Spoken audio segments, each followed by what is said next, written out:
Hello friends, welcome to my channel, My Colorful Studio. In today's video, we are going to discuss why it is important for children to create self-portraits. I also have few recommendations of book for you to read to your children, and if they are independent readers, they can certainly read themselves. These books are about art, history of art, and how different artists had their different styles, and how in past most of the artists have created at least one of their own self-portraits.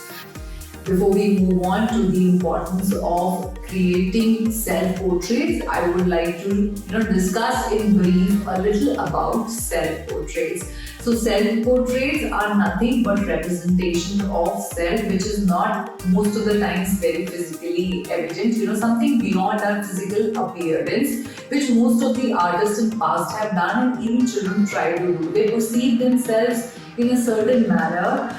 They want to depict themselves in a certain manner. They want others to see them in a certain manner. It's more of self-awareness, how they see themselves, how they introspect, what they think of themselves. For example, I have been trying to document the self-portraits of my daughter over the time, and I see gradual, shift in her portraits, and probably at that point of time, it resonates her existing mind frame, or what she likes doing, what she enjoys doing, or probably in that given situation, what is something which is influencing her thoughts is what reflects in her self portraits. So over the time they have changed consistently. So what I try to do is I try to give her different art mediums so that she can explore different art forms and art mediums to create self portraits. For example, I have kept here a few. For example, this one, is just a simple pencil drawing. So you would notice here, she's just drawn her face with hair. She's put a crown on her head, and she's titled herself that she's one of the famous Bolting librarian and a famous writer. So she wants to be a famous writer, and at the same time she wants to be a librarian because she loves reading books. So she wants to spend most of her time in the library. So this is what once she had created.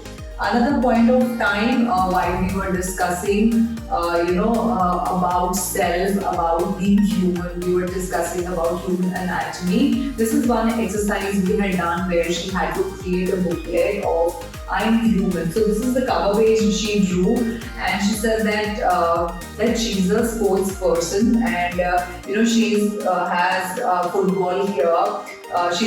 Recently she's explored playing badminton. She's played tennis earlier, so she's shown her love for badminton over here. She is started to roller skate, so there are roller skates. She likes to explore different sports at different point of time. So that's what has been reflecting in her this particular cover page of the book. And this book was to be about that, as a human, how I am grateful. So she's written, I'm grateful for this life. Then going forward, she wrote that I'm grateful for this body, which is very important. I'm grateful for this earth because I had asked her to write this book about being grateful, paying gratitude to the things what she has. She's written, I'm grateful for all this love, and I am grateful for delicious food, yum yum. And I am grateful for play because when she did this book, play was something which mattered to her the most. So you can see the variation between the two self-portraits over here.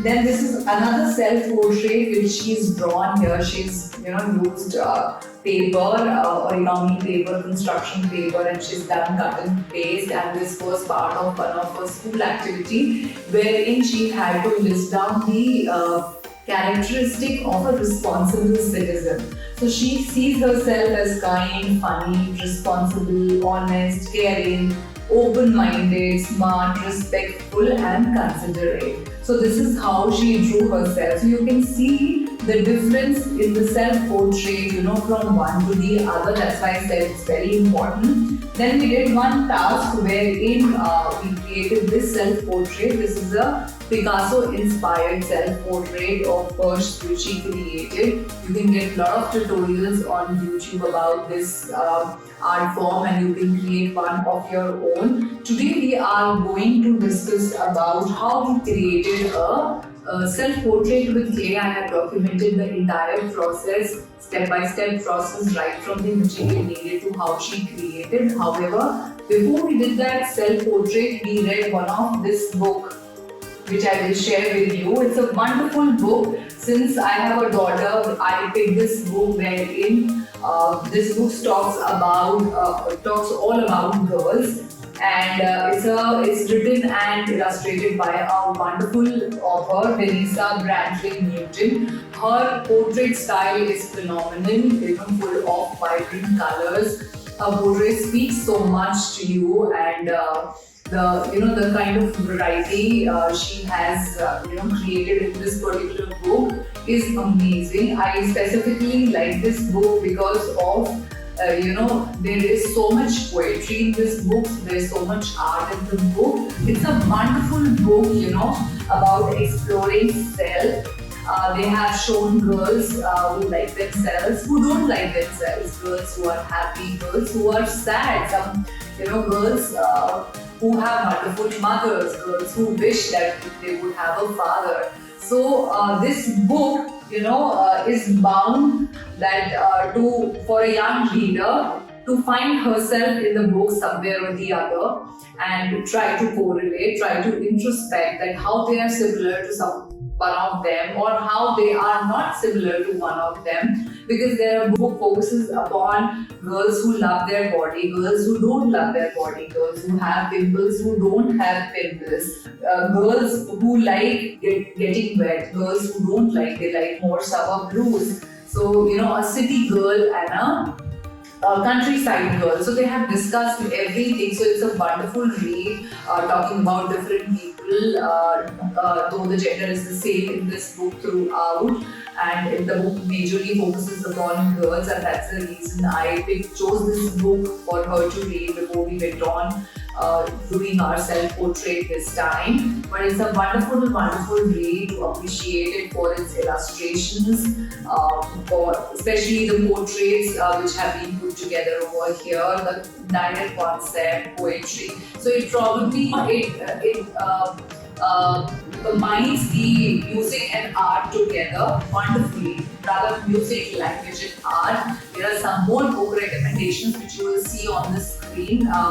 Which will be very, very helpful for you to discuss more of art with your children. I would link up all these book titles in the video description in case you would like to purchase them or you want to know more about them. I would also link up the blog post detail. I have also put together a detailed blog post about why it is important for children to create this self-portrait. So you can follow the link, go to my blog and read the detailed blog post. So you have a detailed blog post. If you want to watch this video, you are watching this video, and continue watching to see how the self-portrait be made step by step with very few materials being required and readily available at home. You can continue to do this project with your child.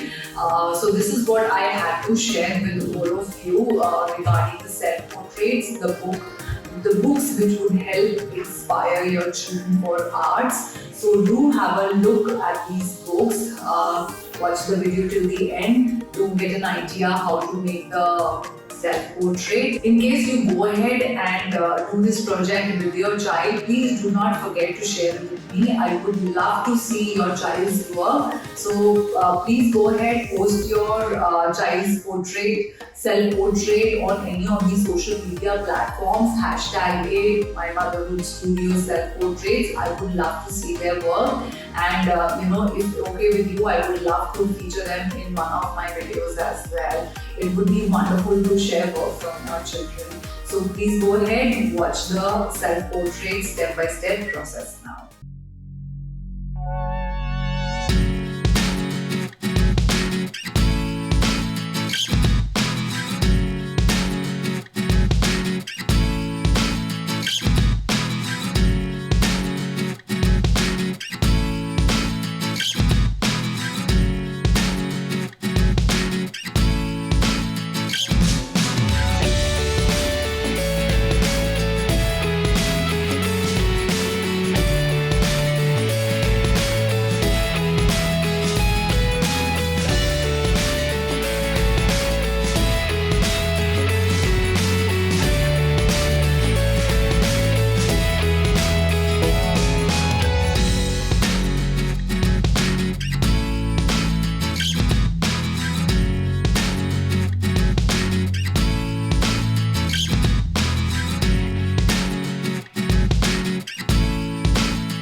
so much for watching today's video. I hope you enjoyed our book recommendation and the self-portraits. I'll be waiting to hear back from all of you. Looking forward to see all the self-portraits you and your child would create. Thank you so much once again for being here.